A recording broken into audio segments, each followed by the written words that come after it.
Billy Beige here. Today I'm going to start going over my Legionscon 2025 figure pickups. And two of the figures I was really looking forward to this year were the Tale of the Crossroads figures. These have a fun short story, and both the short story and the bios are available on sourcehorseman.com if you want to go take a look at those. Now, with each of these figures, they have enough parts to build either character. So if you picked up the Revenant, you could turn it into the Warrior. If you picked up the Nymph, you could turn her into the Chirel. They also came with extra exclusive Legionscon parts. They did have these versions go up for pre-order on GoNewMeta.com and Big Bad Toy Store, but as of now, they're sold out. But once they start coming in, I would go check Big Bad Toy Store for some cancellations. You may be able to swoop in and pick those up to get the Legionscon versions. There are standard versions coming in 2026 to storehorseman.com. They'll have where they're built as the Warrior and the Chirel, respectively. They'll still have all the extra parts to build the Revenant and to build the Nymph, but they won't have the Legionscon exclusive parts.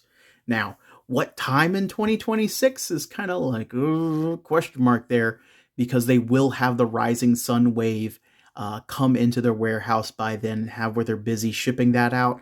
And they'll also have the Mythic Legions RPG Kickstarter campaign going on in February. So, stay tuned. I'll definitely post about it. They'll probably go up the same time they do the pre-built Armory figures as well, but we'll see what happens.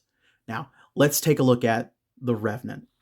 And just taking a slightly closer look at the box art, because it does have artwork by David Williams on there, and it's super cool. It has the bios for each of them on either side there for the Revenant and the Warrior, and then also the story on the back, as well as all the credits for everybody who works at the studio, which is really cool, because if you have this one, it does have like an update on like everybody who's working there, working on everything, all the artwork, all the paint, all the package design, photography, even the fan group admins on there, which is really cool.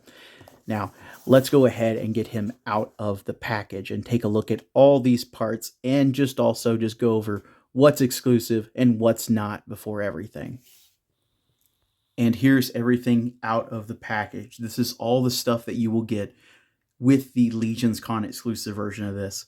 Now, if you're wondering what the standard version will come with, all you gotta do is remove the Gorgo helmet, the side helmet parts, the scaphoid zombie head, and the scaphoid zombie neck peg. And this is everything that will come with the standard version of this figure. And here is the Revenant with all the right parts popped and swapped onto him, which is kind of odd that like in the package he doesn't have the right torso on there, or the, waist armor, front loincloth stuff, things like that. But we'll see what happens with the Warrior when its version, the standard release, is done up, and if they have that lined up that way or not. But I think this figure looks awesome. I love the soft goods. The wires do have where they're kind of showing. You can push them back in. It's not bad. It's not something that's like figure breaking. Just push it back in. It's easy peasy. Use hot water, swap the parts around. That's what I did. I had where some parts were like just a little malformed from the factory. Heat them in some hot water. They go back to the way they're supposed to be shaped. Easy peasy. And I love the look of the Revenant. And here is the Warrior build. Same torso, same everything. It came out of the box. Large shield on there, and the Zywinder sword there. Now, you do have where you could swap the head to the Revenant head. The Revenant head, and have where you change out the faceplate, which is, easy peasy. But you can't change the helmet guard, well, I guess the helmet face shield with the other one here, because it's two different styles of that, so you have to use it with this. But all you do is just put the faceplate in there, and then you take and put the rest of the helmet piece on there, and you can swap it to the one that has like the kind of Lady Averona eyes. Articulation with the Revenant / Warrior is the same as the Valiant Knight, basically. You have a ball joint at the top of the head, You have that hinge joint that's hidden in there. So, you can tilt the head back and just like look straight up. You can have where you hinge it forward and look almost like straight down. It's it's really good. It works very well for armored characters. I haven't messed with the legendary barbarian in a minute, but like I feel like it works. It works better with the knights. I feel like the knights have where it's like a lot that you can cover up with it, and it works well. The shoulder pauldrons are obviously kind of like a peg hinge there. If you pull them just a little bit, you can kind of wiggle them just a little bit. On some of them, it feels almost like it works like a ball, but it has where it's just a peg in there. You can hinge up so far with the shoulder armors. If you pop off the shoulder armor, you can get a little bit more. It's barely there, difference, but it's a smidge. It's a smidge. Without it, you can go all the way around. You have hinges at the elbows and twists at the elbows, only hindered by the elbow armor itself. But again, it's a knight. Twist at the forearm, you have a twist at the wrist, and then whichever hand you have in is what you have there. Like with this one, you got your side-to-side hinge. You have a vertical hinge for the weapon holding hands, and then you also have lateral hinge weapon holding hands, and then you do have the gesture hands. It doesn't come with fists, but I think there is enough hands here that I don't need fists. Like I need at least I need all the weapon holding hands. As long as I have all the weapon holding hands, I'm pretty good. You give me a gesture, I'm very happy. Ball joint at the waist here. Tilt so far back, so far forward, side to side, at the waist, at the hip there, you can kick so far forward, you can get a little bit further back, again, like his butt plate stops. You have a little bit more than a 90 at the knee. You can twist at the knee as well. You have a twist at the ankle. You have your hinge.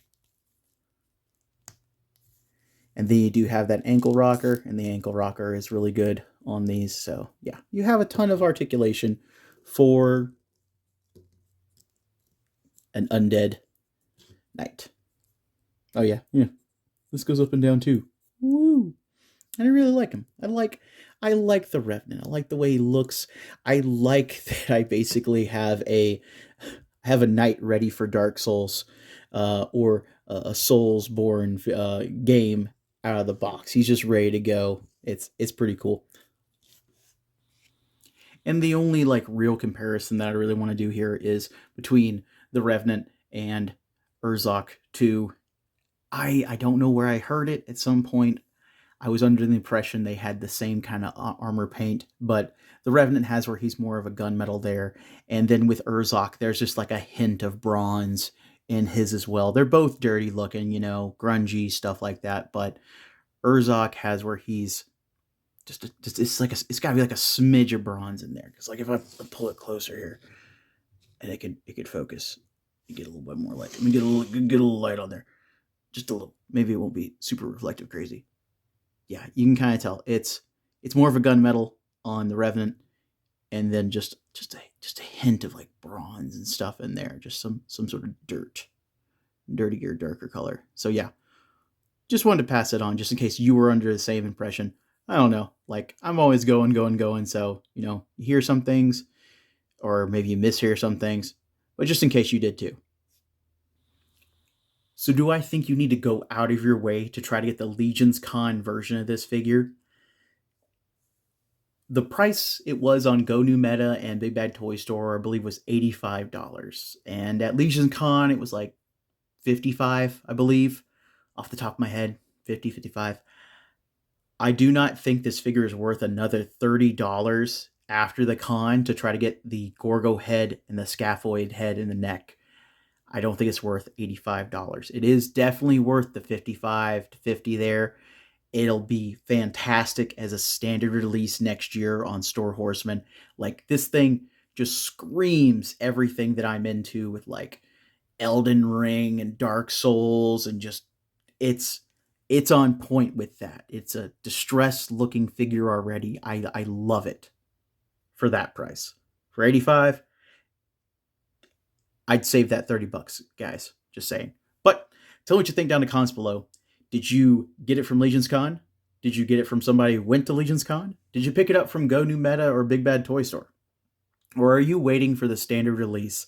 And really, I can't wait to like load up on the standard release, honestly, because like it's a lot of parts. Just saying. But if you haven't subscribed, please subscribe.